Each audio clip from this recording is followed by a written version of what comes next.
الله الرحمن الرحيم. وعن أبي هريرة رضي الله عنه أن رسول الله صلى الله عليه وسلم قال: فضلت على الأنبياء بست: أوتيت جوامع الكلم ونصرت بالرعب وأحلت لي الغنائم وجعلت لي الأرض مسجدا وطهورا وأرسلت إلى الخلق كافة وختم بي النبيون. رواه مسلم. صدق رسولنا الكريم صلى الله عليه وسلم. إن الله وملائكته يصلون على النبي يا أيها الذين آمنوا صلوا عليه وسلموا تسليما. اللهم صل على سيدنا ومولانا محمد وآله وأزواجه وأصحابه وأتباعه وبارك وسلم تسليما كثيرا كثيرا. محترم حاضرین، آج 24 نومبر 2021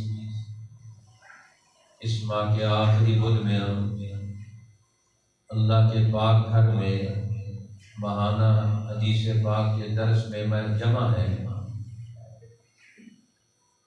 آج آپ کے سامنے اسی حدیث کو دوبارہ دہرایا ہے جو پچھلے درس حدیث میں آپ کے سامنے پڑھی تھی۔ باب فضائل سید المرسلین صلوات اللہ وسلامہ علیہم اجمعین، صفحہ نمبر 512۔ حضرت ابو ہریرہ رضی اللہ تعالیٰ عنہ بیان کرتے ہیں کہ رسول اللہ صلی اللہ علیہ وسلم نے ارشاد فرمایا: فضلت علی الانبیاء بست،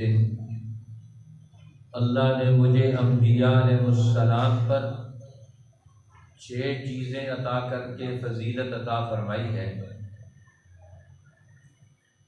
ان میں سے پہلی چیز اوتیت جوامع الکلم، مجھے جامع کلمات عطا کیے گئے ہیں۔ وَنُصِرْتُ بِالرُّعْبِ، اور میری رعب کے ساتھ مدد کی گئی ہے۔ وَأُحِلَّتْ لِيَ الْغَنَائِمُ، اور میرے لیے مال غنیمت کو حلال قرار دیا گیا ہے۔ وَجُعِلَتْ لِيَ الْأَرْضُ مَسْجِدًا وَطَهُورًا، اور میرے لیے زمین کو مسجد بنایا گیا ہے، نماز گاہ بنایا گیا ہے اور پاکی کا ذریعہ بنایا گیا ہے۔ وَأُرْسِلْتُ إِلَى الْخَلْقِ كَافَّةً، اور میں تمام مخلوق کی طرف رسول بنا کر بھیجا گیا ہوں۔ وَخُتِمَ بِيَ النَّبِيُّونَ، اور میرے اوپر نبوت کی تکمیل کی گئی۔ اس حدیث پاک کو امام مسلم نے روایت کیا ہے اپنی حدیث پاک کی اس کتاب الجامع الصحیح للامام مسلم میں۔ اس حدیث پاک کے کچھ مندرجات گزشتہ درس میں بیان ہوئے تھے۔ چونکہ رسول اللہ صلی اللہ علیہ وسلم قیامت تک کے آنے والے انسانوں کے لیے رہنما ہے، اولین اور آخرین کا علم اب اللہ نے آپ کے واسطے سے امتوں کو عطا فرمایا ہے، اور ہماری خوش بختی یہ ہے کہ اللہ نے ہمیں آپ کی امت میں پیدا فرمایا ہے۔ اب ہمیں اپنے نبی کی پہچان ضرور ہونی چاہیے، ہمیں اپنے نبی کی معرفت اور آپ کا کردار اور آپ کے علوم اور آپ کے اعمال اور آپ کی زندگی کے امور کے حوالے سے پوری طریقے سے مسلمان کو آگاہی حاصل ہونی چاہیے۔ اس لیے یہ ہمارا حق بنتا ہے اور ہمارے اوپر پیغمبر کا بھی حق ہے کہ ہم آقا دو عالم صلی اللہ علیہ وسلم کی پوری معرفت اور پہچان رکھیں، آپ کے مقام اور آپ کی جو حقیقی عظمت ہے وہ ہمیں معلوم ہونی چاہیے۔ آپ کی تعریف کا تو ہم حق نہیں ادا کر سکتے۔ ما ان مدحت محمدا بمقالتی، کسی شاعر نے خود کہا ہے میں ایسا نہیں ہوں کہ میں اپنے قول سے، اپنی بات سے اپنے پیغمبر کی تعریف کا حق ادا کر دوں۔ ما ان مدحت محمدا بمقالتی ولکن مدحت مقالتی بمحمد، میں تو اپنے مقالے کی خوبی آپ کے تذکرے سے کر کے اس کو بابرکت بنا رہا ہوں۔ اب ہم جتنا آپ کے تعارف کو، آپ کے مشن کو، آپ کے اخلاق کو، اللہ کے پیغمبر کے تعارف کو دنیا کی قوموں کے سامنے پیش کریں گے تو حق پر مبنی شخصیت کا جب تعارف کروائیں گے تو وہ حق کے ساتھ جڑتے چلے جائیں گے، اور جب وہ اللہ کے پیغمبر کا تعارف صحیح طریقے سے حاصل نہیں کر سکیں گے تو وہ غلط لوگوں کے ساتھ جڑ جائیں گے۔ اب دیکھو نبی اکرم صلی اللہ علیہ وسلم نے خود یہاں ارشاد فرمایا فضلت علی الانبیاء، کہ مجھے انبیاء پر فضیلت دی گئی۔ حالانکہ اللہ کے پیغمبر ذاتی طور پر اپنی مدح اور اپنی خوبی کو اس طرح بیان کرنے کے قائل نہیں تھے۔ ایک دفعہ حضرت ابو بکر صدیق رضی اللہ تعالی عنہ اور ایک یہودی عالم کا جھگڑا ہو گیا۔ اس نے حضور علیہ السلام کی شان میں کچھ نازیبا بات کہی تو حضرت ابو بکر صدیق نے اسے تھپڑ رسید کر دیا۔ وہ مقدمہ لے کر حضور کے پاس آ گیا اور بات پتہ چلی کہ وہ اپنے نبی کو فضیلت دیتا تھا موسیٰ علیہ السلام، اور حضرت ابو بکر صدیق نے کہا اب رسول اللہ کو فضیلت حاصل ہے۔ تو آپ نے فرمایا حضرت ابو بکر صدیق کو اس میں جھگڑے کی کوئی بات نہیں، وہ بھی میرے بھائی ہیں، موسیٰ علیہ السلام وہ بھی میرے بھائی ہیں اور اللہ کے نبی ہیں۔ وہاں حضور علیہ السلام نے ان کا مقام بیان فرمایا۔ بھئی نبیوں کے اندر مقام کے حوالے سے جھگڑا مت پیدا کرو۔ جو اللہ نے فضیلت دی ہے، فضیلت کا مطلب یہ ہے کہ آج آ کر ان سے علم حاصل کرو۔ آج فضیلت دی ہے اللہ نے پیغمبر علیہ السلام کو، تو آپ کی رہنمائی میں آ جاؤ۔ حضور علیہ السلام نے حضرت موسیٰ علیہ السلام کی خصوصیت بیان فرمائی ہے۔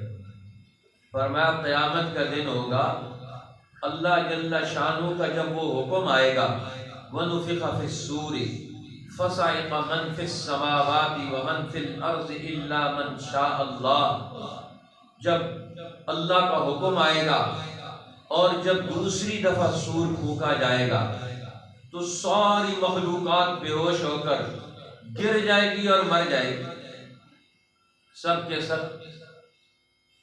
اب سب کے سب اس سور کے نتیجے میں بے ہوش ہو کر گر جائیں گے، اور فرمایا اول من، سب سے پہلے جب تیسری بار سور پھونکا جائے گا سب مخلوق زندہ ہوگی تو سب سے پہلے میں زندہ ہوں گا،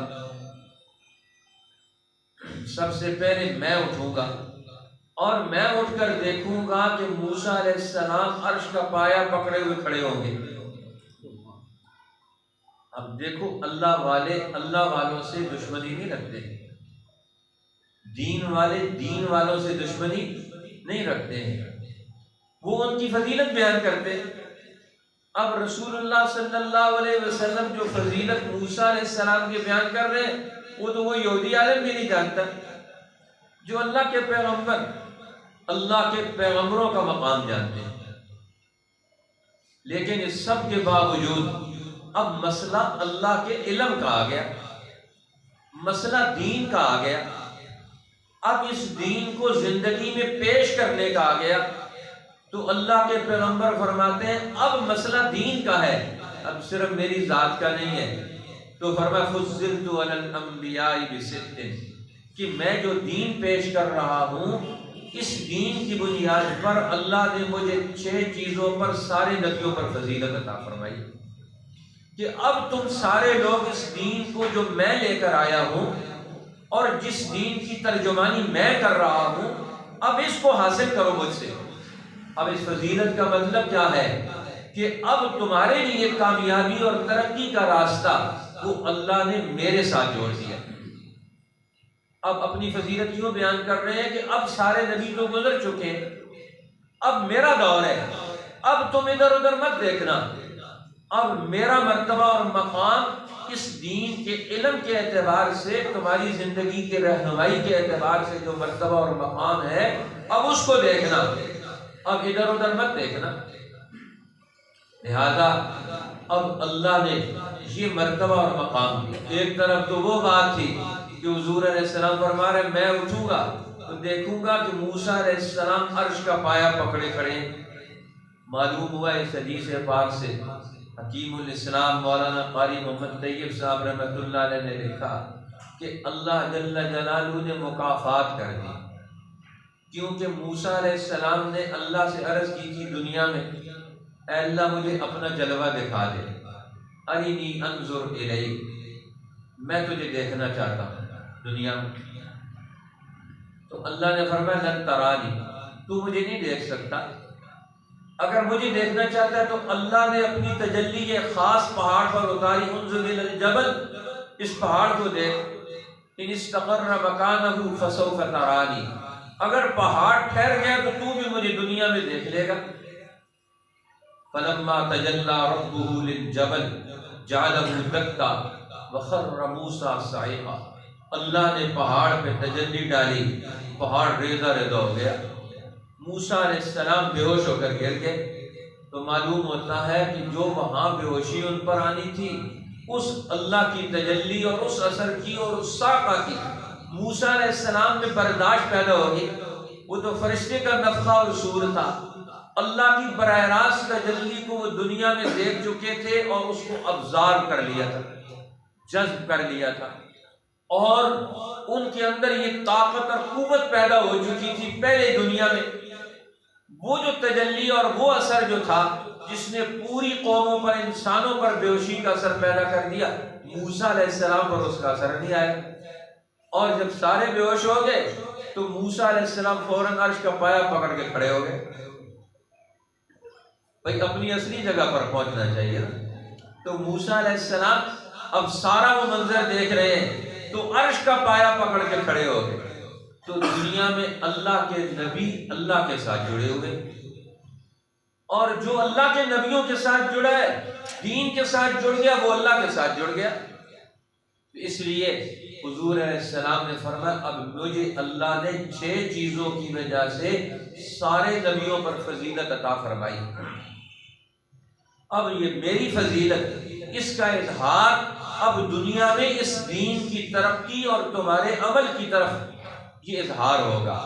اب اس دین کو تم قبول کرو اور میرے دامن میں اور میرے تعلق میں اور میری صحبت میں، میری شاگردی میں آ کر تمہیں فخر ہونا چاہیے کہ اللہ نے جو مجھے مرتبہ اور مقام عطا فرمایا ہے۔ تو فرمایا اعطیت جوامع الکلم، پہلی چیز اللہ نے مجھے جامع الکلم بنا کر بھیجا، مجھے اللہ نے کامل علم عطا فرمایا، کامل علم عطا فرمایا ہے۔ اب حضور علیہ السلام کا علم کیا ہے؟ کامل علم ہے۔ کامل علم کون سا ہوتا ہے؟ جس کے الفاظ تھوڑے ہوں، معنی اور مفہوم اس کا زیادہ ہو۔ اب اس کے معنی اور مفہوم کو حاصل کرنے کے لیے جو امت کا فرد جب بھی اس پر غور و فکر کرے گا وہ امت کو نئے سے نئے ہر دور کے مسائل میں رہنمائی دینے کی اہلیت پیدا کر لے گا۔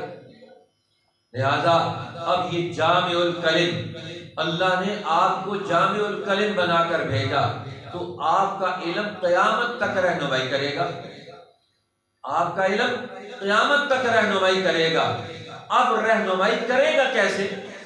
اب ہر دور کے اہل علم حضور علیہ السلام کے علوم پر غور و فکر کر کے، آپ کی باتوں کی تحقیق اور تفتیش کر کے، ان میں غور و فکر کر کے امت کو رہنمائی دیتے رہیں گے۔ ہر دور میں اللہ کے نبیوں کا علم وہ فقہاء کے ذریعے، امت کے علماء کے ذریعے، ائمہ مجتہدین کے ذریعے ہر دور میں علم کی رہنمائی اللہ کے پیغمبر کے علم سے حصہ ان کو ملتا رہے گا۔ اب یہ پیغمبر کا علم خزانے کی طرح ہے، اب اس خزانے کو کریدنے والے، اس کو کھودنے والے، اس کو دنیا میں نکالنے والے اب ہر دور میں اہل علم ہوں گے۔ اب جس طرح اللہ نے انسانوں کی ضرورتوں کا سامان دنیا میں محفوظ کر دیا، اب دنیا میں ہر دور کے آنے والے لوگوں کی ضرورتیں زمین میں محفوظ ہیں۔ اب پیٹرول آج سے پہلے نہیں نکلا تھا، اب یہ اس 2 صدیوں میں 19ویں اور 20ویں صدی میں لوگوں نے پیٹرول کو زمین سے نکال لیا۔ انجینئر پیدا ہوئے، زمین کو کھودا اور کھود کر انہوں نے پیٹرول نکال لیا۔ اب جب ضرورت پیش آئی تو اللہ نے اس دور کے وہ لوگ کھڑے کر دیے اور انہوں نے انسانیت کی رہنمائی کی، اور انہوں نے انسانوں کے لیے رہنمائی کا یہ دور پیدا کر دیا۔ اب علم کی بنیادیں حضور علیہ السلام ڈال کے چلے گئے۔ جامع الکلم، لفظ تھوڑے، معنی اور مفہوم بڑا وسیع۔ اب ہر حدیث پر غور و فکر کر کے اب ہمارے فقہاء نے، ائمہ مجتہدین نے ایک ایک حدیث سے کئی 100 مسائل نکال کر لوگوں کو بتائے کہ اس حدیث سے یہ سینکڑوں مسائل کا استنباط ہوتا ہے۔ یہ حدیث ہمیں زندگی کے سینکڑوں مقامات پر رہنمائی دیتی ہے۔ اب یہ ان کا احسان ہے۔ اب امام اعظم امام ابو حنیفہ رحمۃ اللہ تعالی علیہ نے حضور علیہ السلام کے علم سے انسانوں کو جوڑ دیا۔ علم وہی ہے، لیکن اسی علم کو انہوں نے غور و فکر کر کے آج کے دور کے مسائل میں اس سے رہنمائی لے لی۔ اب یہ جامع الکلم ہے۔ اب حضور علیہ السلام کا یہ علم قیامت تک رہنمائی کرے گا، لیکن رہنمائی کرے گا کن لوگوں کو؟ جو اس علم کی اینک لگا کر، اس علم کا ذوق لے کر، اس علم کی محبت لے کر، اس علم کی چاشنی لے کر وہ اس پر غور و فکر کریں گے اور اس سے مسائل نکالیں گے اور اس سے رہنمائی لیں گے۔ فرمایا اوتیت جوامع الکلم، مجھے جامع الکلم بنا کر بھیجا گیا۔ ایک ایک حدیث پاک پر غور کیا جائے تو ایک ایک حدیث پر غور کر کے ہم اپنی زندگی کو مربوط کر سکتے ہیں۔ امام شاہ عبدالعزیز محدث دہلوی نے لکھا کہ امام ابو داؤد نے 5 حدیثیں ذکر کی، اور وہ فرماتے ہیں اگر کوئی آدمی 5 حدیثوں کو یاد کر لے، عمل میں لے آئے، تو اس کی پوری زندگی دین کے ساتھ جڑ جائے گی۔ تو گویا حضور علیہ السلام کی رہنمائی میں کوئی آدمی بھی آپ کی رہنمائی کا ایک حصہ بھی لے کر چلا گیا، وہ نجات پا گیا۔ اب دیکھو صحابہ کرام نے حضور علیہ السلام کے علم سے رہنمائی لی، اور آپ کا علم دنیا میں صحابہ کے ذریعے سے پہنچا، تو اللہ کے پیغمبر فرماتے ہیں یہ میرے علم کے ترجمان ہیں، اصحابی کالنجوم، یہ میرے صحابہ جنہوں نے مجھ سے علم اور صحبت حاصل کر کے انہوں نے فیض پایا ہے، یہ آسمان کے ستاروں کی طرح ہے۔ اب جو آدمی بھی ان کے پیچھے چلے گا نجات پائے گا۔ فَبِأَيِّهِمْ اقْتَدَيْتُمْ اهْتَدَيْتُمْ، اب جس کی تم تابعداری کرو گے، جس کی اقتداء کرو گے، تم نجات پا جاؤ گے۔ کہتے ہیں امام مالک رحمۃ اللہ تعالی علیہ نے اپنی حدیث پاک کی کتاب موطا امام مالک لکھی۔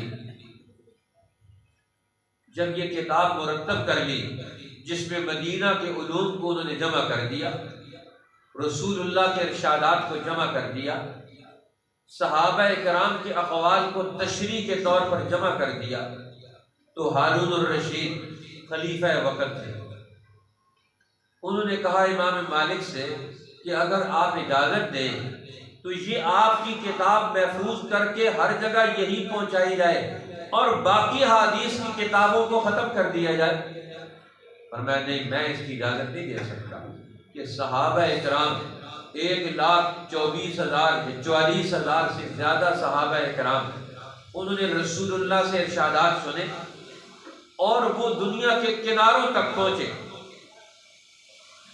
لہذا اب جس علاقے میں حضور کا علم جس صحابی کے ذریعے سے پہنچا وہ تو اسی راستے کو جانتا ہے، لہذا میں حضور کی اس راستے اور واسطہ علم کو ختم نہیں کرنا چاہتا، ان کو اسی طرح حضور علیہ السلام کے علم کے اسی واسطے سے ان کو جڑا رہنے دینا چاہیے۔ اب انہوں نے ہارون الرشید نے کوشش کی کہ چلو آج دنیا میں کوئی ایسا علاقہ ہو جہاں دین کی بات نہ پہنچی ہو، تو انہوں نے علماء کی ایک جماعت تیار کی، اہل علم کی، ان کو سارے وسائل مہیا کیے کہ دور دراز کے علاقوں میں تم نکل جاؤ اور جا کر انسانوں کے جس گروہ اور علاقے میں یہ دین کی آواز نہیں پہنچی ہے تو ان لوگوں کو جو جنگلوں میں، دیہاتوں میں اور غاروں میں دور دراز علاقوں میں رہتے ہیں ان تک یہ دین کا پیغام پہنچاؤ، یہ علم دین پہنچاؤ۔ اب وہ اہل علم وہ سواریاں لے کر، اور اس دور میں سارے ضرورت کا سامان حکومت نے بھی مہیا کیا، وہ دور دراز سفر کرتے ہوئے نکل گئے، پہاڑوں میں، غاروں میں، جنگلوں میں، وادیوں میں، گھاٹیوں میں گھومتے رہے۔ ایک جگہ پہنچے تو انہیں ایک علاقہ نظر آیا۔ اب اس علاقے میں پہنچے تو دیکھا کہ وہاں کے لوگ تو نماز پڑھ رہے ہیں، وہاں تو مسجد موجود ہے، وہاں تو دین کے سارے اعمال زندہ ہیں۔ اب وہ بڑے حیران ہوئے۔ ہارون الرشید کا دور یہ 1 صدی پوری گزر چکی ہے، دوسری صدی کا دور ہے، عباسی خلیفہ ہے، دوسری صدی عیسوی ہجری کا دور ہے، اور اس بادشاہ کے علاقے میں بہت بڑا علاقہ فتح کیا ہوا ہے، اور جنگلوں میں دور دراز ایک آبادی جو سب آبادیوں سے کٹی ہوئی ہے، جہاں مہینوں سفر کر کے وہ پہنچے تو وہاں دیکھا تو کلمہ پڑھنے والے ہیں، نماز پڑھنے والے ہیں، قرآن پڑھنے والے ہیں۔ تو ان سے پوچھتے ہیں کہ یہ آواز تمہیں کہاں سے آئی، یہ پیغام تمہیں کہاں سے ملا ہے، یہ سبق تم نے کن سے سیکھا ہے؟ اب وہ کہنے لگے آؤ ہم تمہیں بتاتے ہیں یہ سبق ہم نے کن سے سیکھا ہے، ہمارے استاذ کون ہیں، ہمارے رہنما کون ہیں؟ وہ کہتے ہیں کہ ان کا نشان، وہ تو فوت ہو گئے، قبروں میں چلے گئے، وہ جن سواریوں پر سوار ہو کر آئے تھے ان سواریوں کا ہم نے ڈھانچہ قائم رکھا ہوا ہے، ہڈیوں کا ڈھانچہ۔ قربانی کے دن آئے نا، کراچی کا ایک قصاب، اس نے اونٹ ذبح کیا اور ذبح کرنے کے بعد اس کا گوشت اتارا، اور وہ تصویریں سارے لوگوں میں نیٹ میں بھی دیکھی کہ وہ پورا ڈھانچہ ہڈیوں کا کھڑا ہے۔ تو انہوں نے کہا یہ ہڈیوں کا ڈھانچہ، یہ سواری پر آئے تھے، انہوں نے دیکھا وہ اونٹ کی سواری، اور انہیں پتا چلا کہ وہ صحابہ اکرام تھے، صحابی رسول تھے۔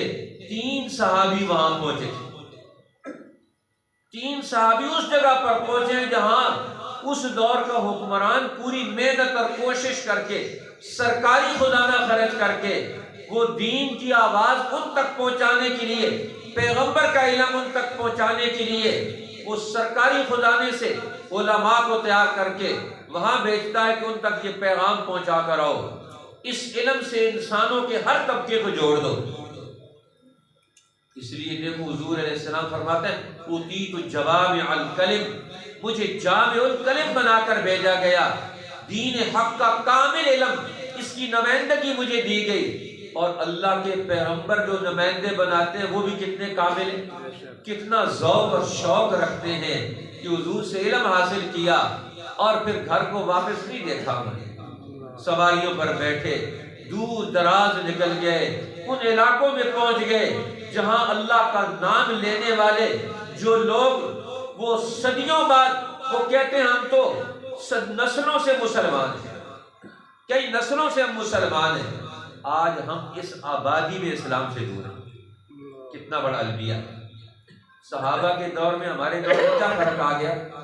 وہ اس علم نبوت کے قدردان بن گئے، جو حضور سے باتیں سیکھی ان کو اپنے دل میں، اپنے دماغ میں جگہ دے کر، اپنے عمل کا حصہ بنا کر دنیا کے حالات کو انہوں نے بدل دیا۔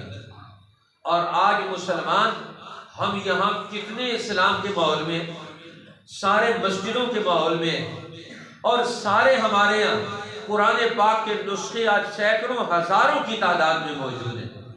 وہاں لوگوں کے پاس خال خال نسخے قرآن کے ہوا کرتے تھے۔ اس دور میں انہوں نے دین کے ساتھ کتنا مضبوط تعلق رکھا ہے، اور جن کا دین کے ساتھ تعلق پیدا ہو گیا انہوں نے اس دین کے علم اور عمل کی کیسی حفاظت کا طریقہ کار پیدا کیا۔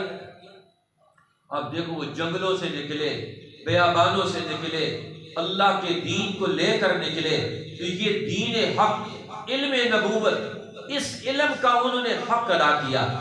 یہ پہلی صفت تھی پیغمبر کی، قیامت تک ہر دور کے علماء حق علوم نبوت کا یہ فیض یہ دنیا میں اپنی محنتوں سے جاری رکھیں کہ یہ جامع الکلم، یہ علم نبوت یہ ہماری نسلوں میں منتقل ہوتا رہے، علم نبوت سے ہماری زندگی کا رابطہ پیدا ہو جائے، تعلق جڑ جائے، یہ ہماری کامیابی کی بنیاد۔ آج دیکھ لیں، علم نبوت سے ہمارے بازار کا کوئی تعلق نہیں، علم نبوت سے ہماری عدالتوں کا کوئی تعلق نہیں، آج علم نبوت سے ہمارے خاندانی معاشرتی معاملات کا کوئی تعلق نہیں رہا۔ اب یہ سارے تعلقات ہمارے علم نبوت سے کٹے ہوئے۔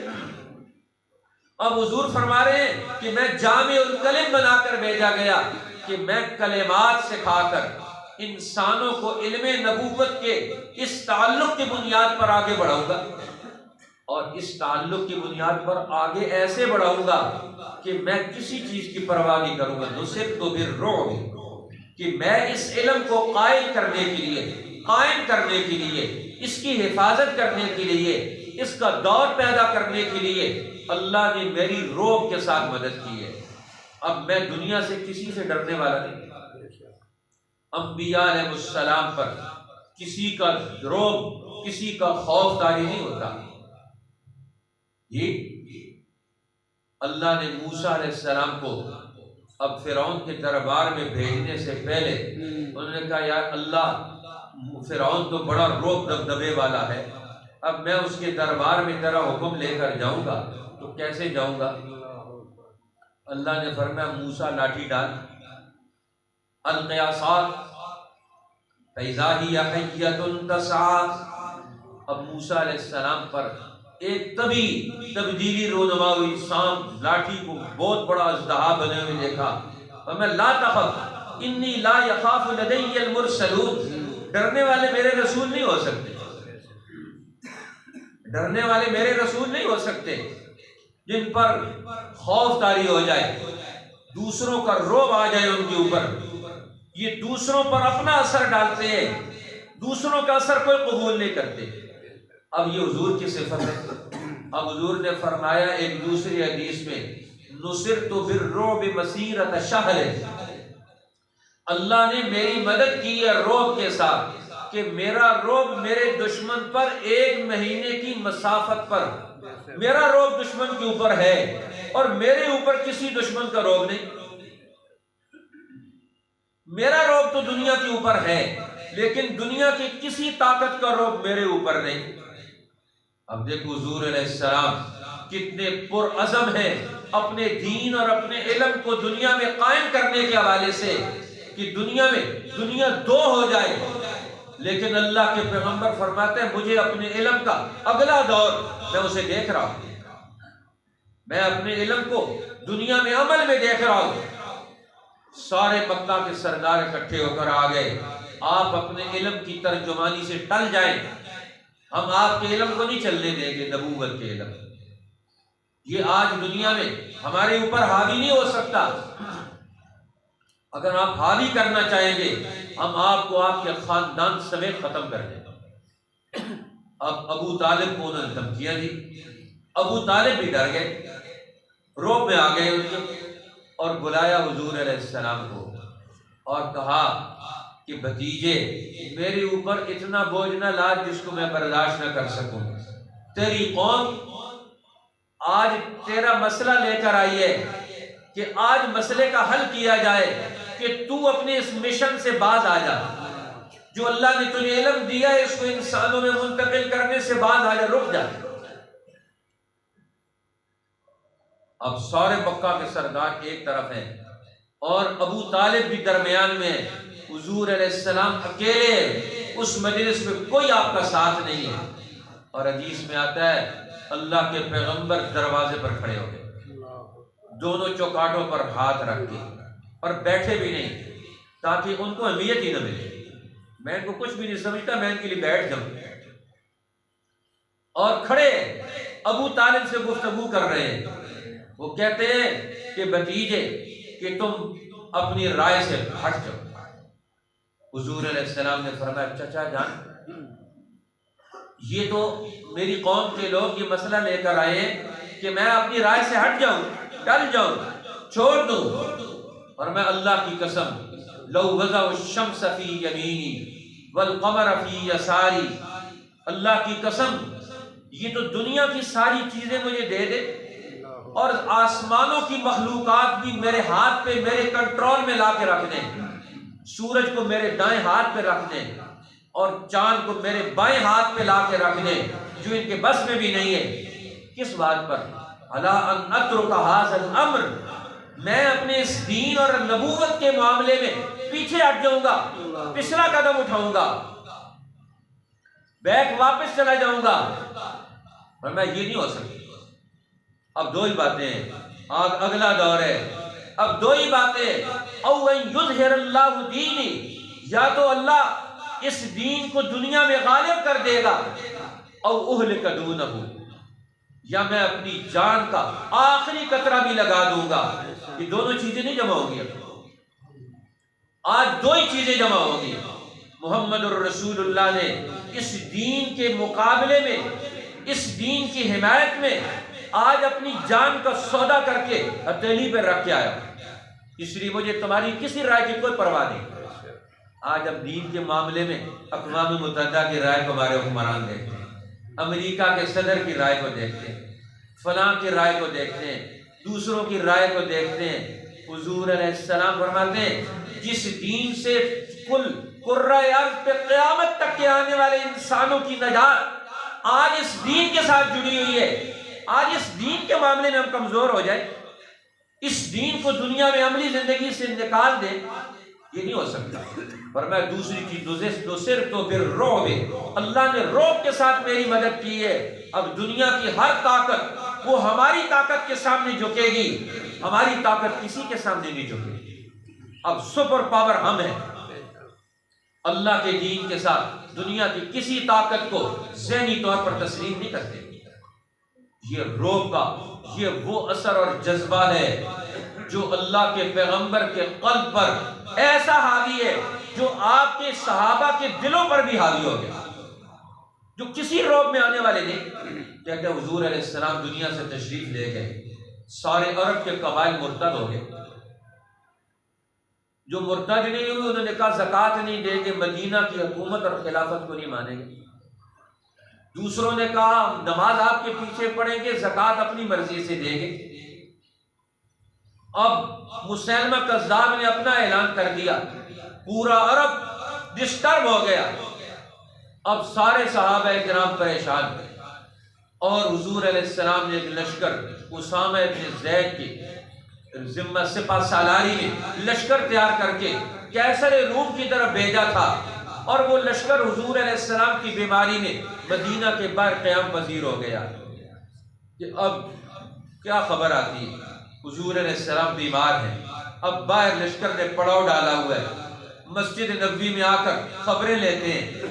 اسی حال میں حضور علیہ السلام دنیا سے تشریف لے گئے، اور مسجد نبوی میں فیصلہ ہو رہا ہے کہ اس لشکر کا کیا کیا جائے۔ سارے لوگ رائے دیتے ہیں، سارے صحابہ کی رائے ہے کہ اس لشکر کو اپنا بھیجا جائے۔ اب ہمیں اس وقت اس لشکر کی بنیاد پر یہاں کے مقامات عرب کی حفاظت کرنی ہے۔ حضرت ابو بکر صدیق ڈٹ گئے، ہمیں نہیں، جس جھنڈے کو رسول اللہ نے گاڑا ہے، جس لشکر کو رسول اللہ نے اس کا سپہ سالار بنایا ہے، ابو بکر اس لشکر کو روک دے، مدینہ کے اندر میرے اوپر ایسا خوف طاری ہو جائے کہ مدینہ کے اندر میری لاش کو کتے اور بلیاں نوچ رہی ہوں، میں پھر بھی اس لشکر کو روانہ کروں گا۔ اب دیکھو کیسی رائے، ایک طرف حضور کی رائے ابو طالب کے سامنے، اور دوسری طرف ابو بکر صدیق کی وہ رائے جس نے سارے صحابہ کے ذہن اور رخ کو بدل کر رکھا۔ حضرت عمر اسی کو تو کہتے تھے کہ دنیا میں حضرت علی سے کسی نے پوچھا، خطبہ دے رہے تھے منبر پر، بتائیں سب سے بڑا بہادر کون ہے دنیا میں؟ اشجع الناس۔ فرمایا اشجع الناس پوچھتے ہو تو میں تمہیں بتاتا ہوں، اشجع الناس بعد النبی ابو بکر، سب سے بڑے بہادر نبی کے بعد وہ ابو بکر صدیق ہے۔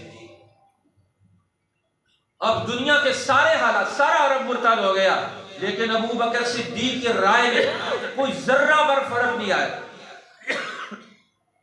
کہ ہم اپنی اس رٹ قائم کریں گے، اس دین کے غلبے کو قائم رکھیں گے، ہم اپنی نہج پر اپنے اقدامات سے آگے بڑھیں گے، ہر دشمن کے ہر منصوبے کو، ہر رائے کو فیل کریں گے، دنیا میں اٹھنے والی ہر تدبیر کو ناکام کریں گے۔ اب یہ کیا چیز ہے؟ یہ عقل اور تدبر بھی ہے، دوسری طرف ہمت اور بہادری بھی۔ ہمیں کون سا کام پہلے کرنا ہے، ہمیں ترجیح دینی ہوگی، اور یہ ترجیح نبوت کے علم سے تعلق کی بنیاد پر ہے۔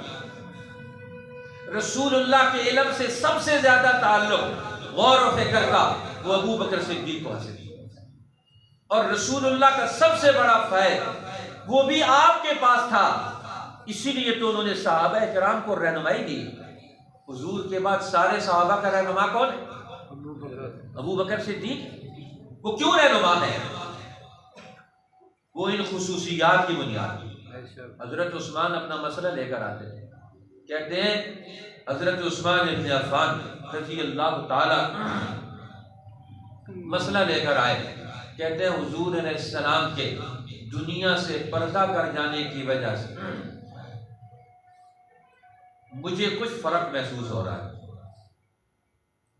اب حضرت ابو بکر صدیق فوراً سمجھ گئے، اسی لیے امام شاہ ولی اللہ نے لکھا کہ حضور علیہ السلام کے بعد امت کے قلوب کی رہنمائی کا جو معیار آج ہمارے اولیاء اللہ بتا رہے ہیں کہ انسان کا قلب کتنا باہمت اور جرأت مند ہونا چاہیے، بہادر ہونا چاہیے، یہ علماء ربانیین، یہ اولیاء اللہ ہیں، یہ عادل حکمران ہیں جن کے اوپر کسی کا روب طاری نہیں ہوتا، دنیا کی ہر طاقت کو وہ مرعوب کرتے تھے۔ اور فرمایا حضرت ابو بکر صدیق رضی اللہ تعالیٰ عنہ نے، مجھے پتہ چل گیا کہ مسئلہ کیا ہے، حضرت عثمان کو رہنمائی کہ حضور علیہ السلام کے وجود اطہر سے ہمارے دلوں میں جو انوار و برکات آ رہے تھے، اب اس کی کمی کیسے پوری کی جائے گی؟ اس کی کمی کے لیے طریقہ کار بتا رہے ہیں، رہنمائی دے رہے ہیں۔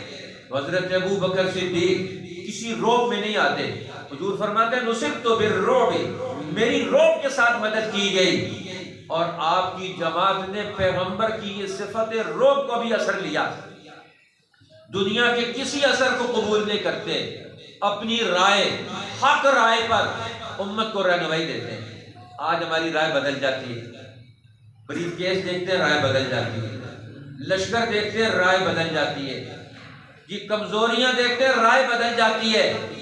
اب رائے بدلنے والے لوگ وہ پیغمبر سے کیا تعلق رکھتے ہیں؟ اللہ کے پیغمبر جو اٹل رائے رکھتے ہیں کہ دین کا علم ہے، اس علم کو لے کر آگے بڑھیں گے ہر میدان میں، نصرت بالرعب، میری رعب کے ساتھ مدد کی گئی۔ اور پھر جب آگے بڑھیں گے وَأُحِلَّتْ لِيَ الْغَنَائِمُ، اب دنیا کی قوموں کے مسائل حل کرنے ہیں، تو مسائل کیسے حل کریں گے؟ دین کا علم لے کر، پیغمبر کا رعب لے کر، دنیا کے سارے وسائل پر جو چور ڈاکو ظالم قابض ہے، ان سے سارے وسائل لیے جائیں گے، اور اس مال غنیمت کو اللہ نے اپنے پیغمبر کے لیے حلال کر دیا۔ اب میدان جنگ میں اترتے ہیں، دشمن کو شکست دینی ہے۔ جس دشمن نے دولت پر ناجائز قبضہ کیا ہوا تھا، اسلام سے پہلے مال غنیمت اس کو استعمال کرنا حرام تھا، لیکن اسلام کے آنے کے بعد اللہ نے پیغمبر کے لیے مال غنیمت کو حلال کر دیا، مسلمانوں کے لیے مال غنیمت کو حلال قرار دے دیا۔ اب جو آپ کو میدان جنگ سے دشمن سے مال ملے گا وہ اللہ کی رائے، اللہ کے رسول کی رائے کے مطابق اس مال کو تقسیم کیا جائے گا۔ یہ مال استعمال کرنا تمہارے لیے حلال ہے۔ احلت لی الغنائم، میرے لیے مال غنیمت حلال قرار دیا گیا۔ اب اس مال کو حق راستے پر تقسیم کیا جائے گا، صحیح طور پر تقسیم کیا جائے گا، اس مال کا صحیح مصرف لگایا جائے گا، لہذا مال غنیمت کو حلال قرار دیا گیا۔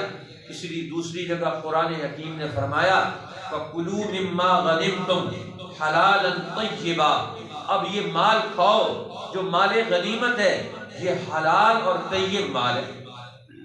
اب دشمن ہر میدان سے مال چھوڑ کر بھاگ رہے ہیں، اپنے گلے بانیاں بڑے بڑے اونٹوں کے ریوڑ چھوڑ کر بھاگ رہے ہیں، ہر چیز سے جو انہوں نے ظلم کے دور میں پیدا کی ہے اسے چھوڑ کر بھاگ رہے ہیں، اور مال غنیمت وہ مدینہ میں جمع ہو رہا ہے اور پھر مدینہ سے تقسیم ہو رہا ہے۔ امت کے لیے، انسانوں کے لیے مال غنیمت تقسیم ہو رہا ہے علم نبوت کی روشنی میں۔ اب یہ اللہ کے پیغمبر کے صحابہ کسی روک میں نہیں آتے۔ حضور علیہ السلام کے بعد حضرت عمر کے دور میں قیصر روم نے اپنا سفیر بھیجا مدینہ طیبہ میں۔ اب سفیر بھیجا اور اس سفیر نے لا کر حضرت عمر کو بادشاہ کی طرف سے تحفے تحائف دیے۔ اب مسجد نبوی میں منبر رسول پر حضرت عمر بیٹھے ہوئے اور قیصر روم کا سفیر وہ اپنا پیغام لے کر آیا اور بادشاہ کے تحفے پیش کیے، وہ ہدیے لیے۔ تو ان میں سے کہا یہ ایک شیشی ہے، انہوں نے کہا یہ کیا ہے؟ کہنے لگا یہ زہر ہلاہل، جس کا سوئی کے ناکے جتنا قطرہ اگر کسی چشمے میں ڈال دیا جائے، کنویں میں ڈال دیا جائے، تو جتنے لوگ اس کنویں کے پانی کو پئیں گے سب کی آنتیں کٹ کے باہر نکل آئیں گی، سب مر جائیں گے۔ اب یہ بھی تحفہ بھیجا بادشاہ نے۔ اب کہتا ہے بادشاہ بڑے گہرے وار کرتے ہیں، آج تو ہم ایک ہی وار جانتے ہیں نا، آج مسلمان دشمن کے وار کو سمجھنا بھی بھول گیا۔ وہ منبر رسول پر بیٹھے ہوئے تھے، قوموں کے سچے رہنما تھے کہ دشمن کیا وار کر رہا ہے اور اس وار کا کیا نتیجہ لینا چاہتا ہے۔ وہ کہتے ہیں جو وار وہ میدان جنگ میں شکست نہیں دے سکا فوج کو بھیج کر، اب وہ یہ زہر کی ایک شیشی بھیج کر وہ ہمارے ذہن کو بدلنا چاہتا ہے، ہمارے ذہن کو مرعوب کرنا چاہتا ہے۔ وہ ان کو بتانا چاہتا ہے کہ زہر کے اندر بڑی طاقت ہے۔ اب ہمارا ذہن تو بدل جائے گا، ذہن مرعوب ہو جائے گا، زہر سے متاثر ہو جائے گا۔ اب یہ زہر سے متاثر ہو گیا تو جو ذہن متاثر ہو جائے اس کو اپنی جگہ سے ہلا ڈالو، یہ تو شکست کھا جائیں گے۔ اب حضرت عمر اس کے وار کو فوراً سمجھ گئے، ہر ایک کو نہیں ایسا کرنا چاہیے لیکن عمر ہی ہے، وہ جواب دینا بھی جانتے ہیں۔ آپ دشمن کو کس میدان میں جواب دینا جانتے ہیں؟ آج تو ہم الحمدللہ کسی میدان میں دشمن کو جواب دینا نہیں جانتے۔ علماء جواب دینا بھول گئے، حکمران جواب دینا بھول گئے، جج جواب دینا بھول گئے، تاجر جواب دینا بھول گئے، آج سپہ سالار جواب دینا بھول گئے۔ ہر میدان میں دشمن کو کیا جواب دینا ہے، کیسا جواب دینا ہے، اب یہ جواب دینا ہی بھول گئے ہیں۔ اب ہر ایک کو کیا جواب دینا۔ رسول اللہ صلی اللہ علیہ وسلم نے، ایک آدمی نے حضور کے توہین کی، شعر کہے، تو آپ نے حضرت علی کو فرمایا جاؤ اس کی زبان کاٹ دو۔ اب حضرت علی اسے لے گئے، 4 آدمی بھی پیچھے ہو گئے کہ حضرت علی جانے جی اس کی زبان کیسے کاٹتے ہیں۔ حضرت علی گئے اور جا کر اس کو اپنے گھر سے پیسے دیے اور اپنی سواری دی، فرمایا جا یہاں سے بھاگ جا، یہ سب پیسے یہ مال لے کر بھاگ جا۔ لوگوں نے آ کر شکایت کی، یا رسول اللہ آپ نے کہا تھا علی کو کس کی زبان کاٹ دو، انہوں نے تو پیسے دے کر اس کو بھگا دیا۔ جی انہوں نے کہا علی میرا مسئلہ سمجھ گئے تھے کہ یہ ایک آدمی ہے، اس کو جواب کیا دینا ہے، اب اس کی زبان کاٹنے کا مطلب کیا ہے، تم اس کو انعام و اکرام سے نوازو تاکہ دوبارہ یہ ہماری مخالفت کی جرات ہی نہ کرے۔ جی سبحان اللہ، ہر ایک کو کیسے جواب دینا ہے، حضرت علی سمجھ گئے۔ اب حضرت عمر بھی سمجھ گئے کہ بادشاہ نے، کیسر روم نے فوج کے مقابلے سے عاجز ہو کر اب ہمارے ذہن پر، عقیدے پر حملہ کر دیا، نظریے پر حملہ کر دیا، ہمارے ذہن کا رخ بدلنا چاہتا ہے۔ انہوں نے وہی شیشی لی اور اسے پڑھا، بسم اللہ الذی لا یضر مع اسمہ شیء فی الارض ولا فی السماء وهو السمیع العلیم۔ اب یہ پڑھا اور پڑھ کے وہ ساری شیشی پی گئے۔ اللہ اکبر۔ میں تم کہتے ہو زہر میں تاثیر ہے، کوئی تاثیر نہیں اس کے اندر۔ تاثیر اس وقت ہے جب میرا رب اس میں تاثیر ڈالتا ہے۔ مؤثر بالذات کائنات میں کون ہے؟ وہ اللہ کی ذات ہے۔ اس لیے حضرت عمر نے کہا فوج نہیں لڑتی، ہمارا ذہن لڑتا ہے۔ لا الہ الا اللہ پڑھنے والے، دین حق کا علم اور شعور رکھنے والے دنیا میں اللہ کے تعلق اور طاقت کی بنیاد پر میدانوں میں اترتے ہیں، لہذا ہمیں کون شکست دے سکتا ہے؟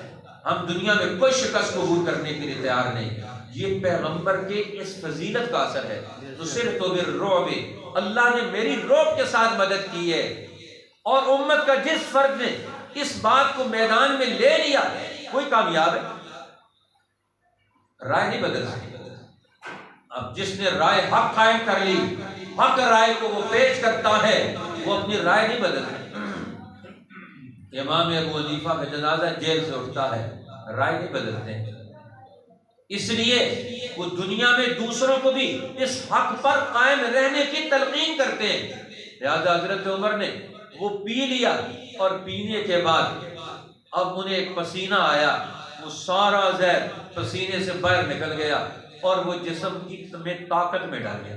ہمارے اطباء کہتے ہیں یہ آپ کے ارادے پر ہے، آپ اپنے ارادے کو مضبوط بنائیں، اپنی ذہنی قوت کو مضبوط بنائیں، کسی سے متاثر نہ ہو، کسی کے دباؤ میں نہ آئے۔ اب جو ایسا ذہن تیار کیا رسول اللہ نے کہ جن کے اوپر کسی کا کوئی اثر نہیں، کسی دباؤ میں نہیں آتے، کسی روک میں نہیں آتے، کسی طاقت کو قبول نہیں کرتے۔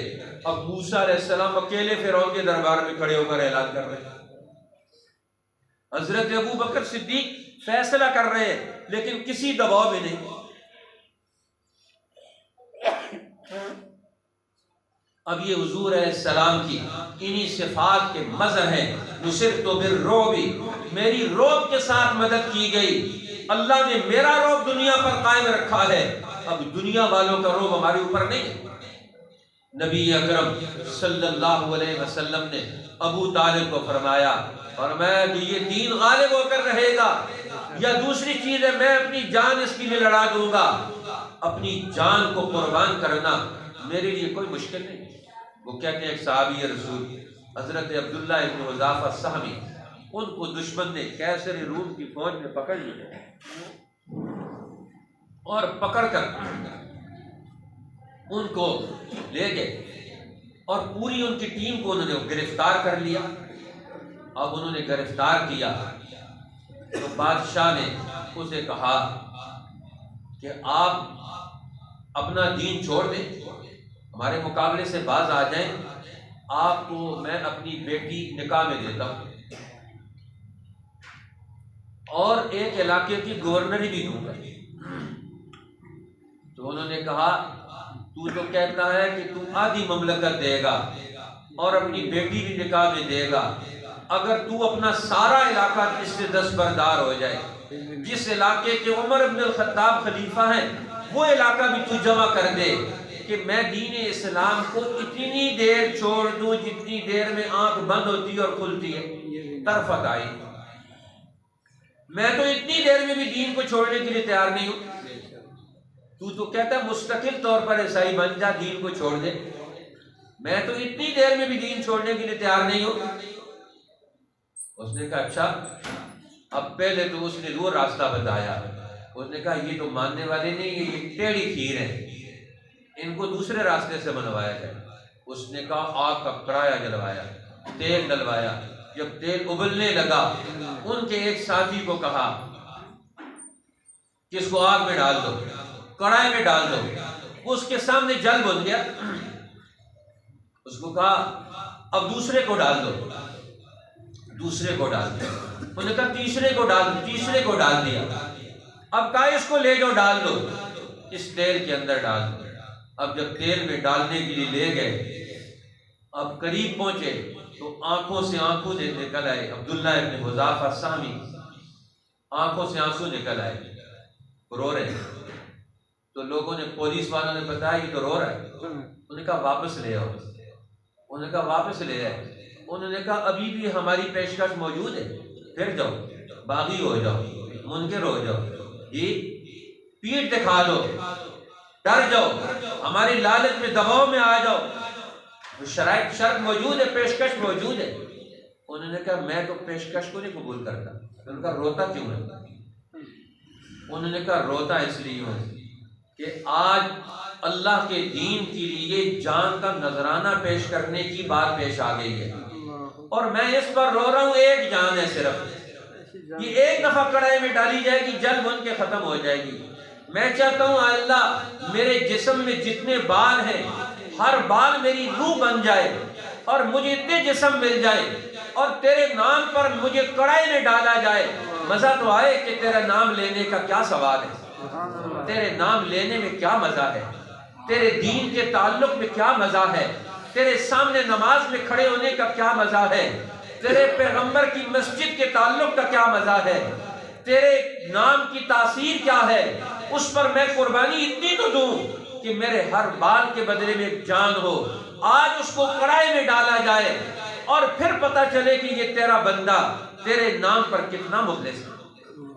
اب دیکھو اس آئینے میں آج ہم اپنی زندگی دیکھیں. آج ہم نے دنیا میں کون سی زندگی انسانوں کے سامنے پیش کی ہے؟ آج دنیا میں ہمارا دین کس قسم کرسی کے عالم میں ہے؟ 99% مسلمان ہیں, لیکن 99% مسلمانوں میں دین عمل میں نہیں. آج ہم اس کی کوئی تدبیر نہیں کرتے, اور دین جانتے بھی نہیں, اس کی بھی تدبیر نہیں کرتے.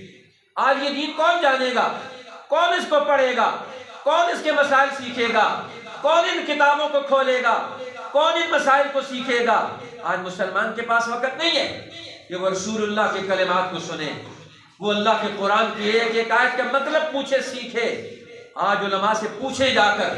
آج مسجدیں خالی ہیں, آج مسلمانوں کے گھر ویران ہیں, آج ہمارے بچوں کے قلوب اور ان کے دل و دماغ قرآن اور دین کے علوم سے خالی ہے. آج دنیا کی کس قسم کرسی کی حالت میں ہے. آج ہمارے لیے بہت بڑا المیہ. انہوں نے کہا واپس لے آؤ. اس قوم کو ہم نہیں شکست دے سکتے, ان لوگوں کو ہم نہیں شکست دے سکتے. انہوں نے کہا کہ آج ایک بات پر ہم آپ کو چھوڑتے ہیں. بادشاہ نے کہا کہ تم میرے ماتھے پر بوسہ دے دو. انہوں نے کہا یہ نہیں ہو سکتا.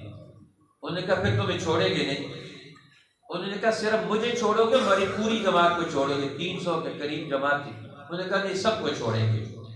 تو کہتے ہیں میں نے اپنی جماعت کو چھڑوانے کی وجہ سے ایک ظالم بادشاہ کے ماتھے پر بوسہ دیا.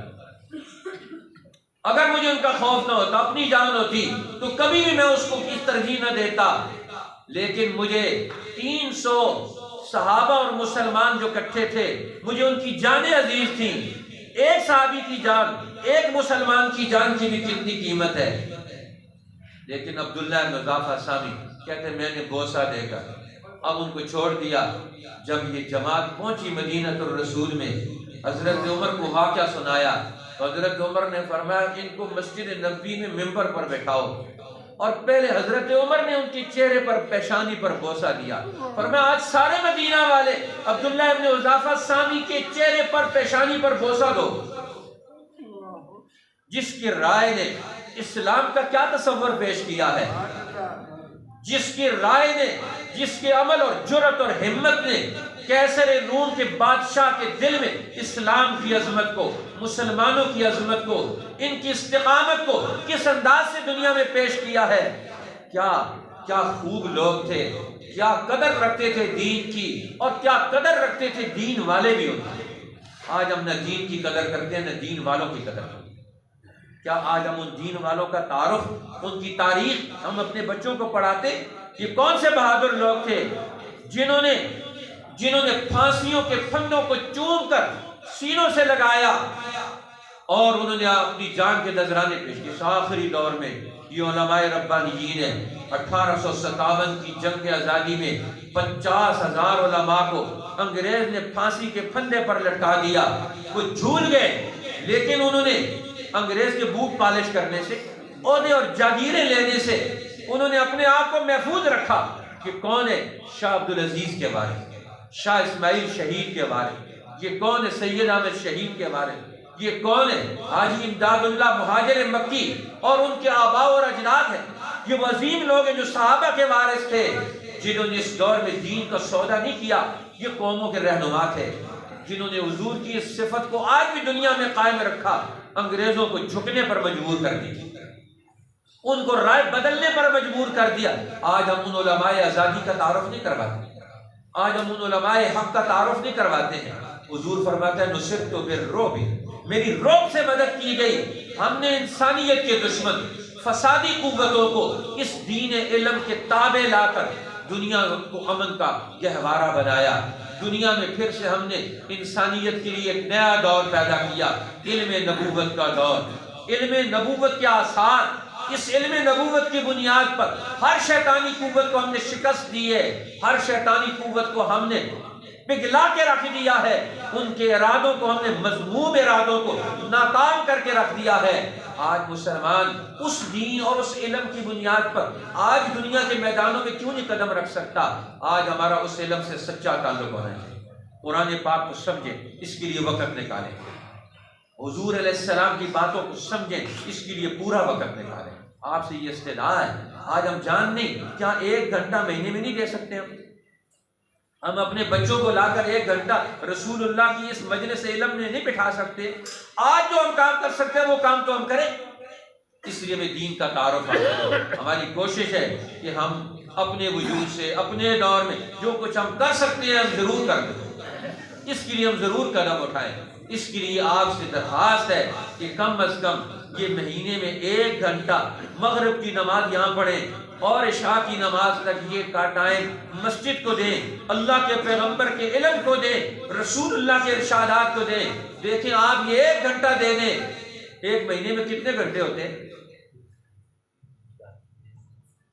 یہ روزانہ کے 24 گھنٹے، 24 گھنٹوں کو 30 سے ضرب دے دیں. سارے بہت سارے لوگ تاجر بیٹھے ہوئے جی 720 گھنٹے ہے. 1 گھنٹے کا مطالبہ ہے، 720 گھنٹوں کا مطالبہ نہیں ہے. 1 گھنٹہ آپ نے پورا 1 گھنٹہ دینا ہے. سارے کام آگے پیچھے کر کے دیکھو وہ صحابہ رسول اللہ کے وہ صحابہ جنہوں نے وہاں تک دین پہنچایا تھا جہاں تک کوئی نہیں پہنچ سکتا تھا. میلوں سفر کر کے وہاں پہنچے. کیا آج ہم اپنے دل کو دین نہیں پہنچا سکتے؟ دین کا تعارف نہیں دلوا سکتے کہ ہمارا دل بھی کھڑا ہو جائے، ہم بھی کھڑے ہو جائیں، ہمارے گھروں میں بھی وہ معلومات، وہ تذکرے زندہ ہو جائیں. دیکھیں گھروں میں کیسی برکت ہے، پھر گھروں سے کیسے شیطان بھاگتے ہیں. پھر ہمارے گھروں پر دین کا روب کا وہ اثر آئے گا کہ دشمن ہمیں استعمال نہیں کر سکے گا. آج دشمن ہمارے گھر کو، ہماری اولاد کو، ہمارے مال کو، ہمارے ملکوں کو دین کے خلاف استعمال کرے. یہ کتنا بڑا المیہ ہے. کل اللہ کو اللہ کے رسول کیا منہ دکھائیں گے؟ اللہ ہمیں اس جرم سے توبہ کی توفیق عطا. اس جو ہم ہلاکت والی زندگی بسر کر رہے ہیں دین کے مقابلے اور مخالفت پر، اللہ ہمیں اس سے نکلنے کی توفیق عطا فرمائے. انشاءاللہ اس حدیث کے جو بقیہ چیزیں ہیں، یہ 2 چیزوں کا تذکرہ آج پھر ہوا ہے. انشاءاللہ بقیہ جو چیزیں 4 چیزیں ان کا تذکرہ اگلے درس حدیث پاک میں کریں گے. اللہ ہمیں دین کی سمجھ عطا فرمائے کہ ہمارے پیغمبر کا کیا مقام ہے، اس مقام کو ہم دنیا والوں کو پھر متعارف کرانے کے اہل بن جائیں. اللہ مجھے اور آپ کو یہ توفیق عطا فرمائے، یہ محبت عطا فرمائے، یہ جذبہ عطا فرما دے، وہ ارادہ عطا فرما دے، وہ سوچ اور فکر عطا فرما دے، وہ عقل و بصیرت عطا فرما دے، وہ ارادے نصیب فرما دے، وہ عزائم پیدا ہو جائے ہمارے اندر کہ ہم دنیا میں پھر سے اپنے پیغمبر کا دین کی ان پوری نسبتوں کے ساتھ آج کے دور میں تعارف کرانے کے اہل ہو جائیں. وآخر دعوانا الحمدللہ رب العالمین.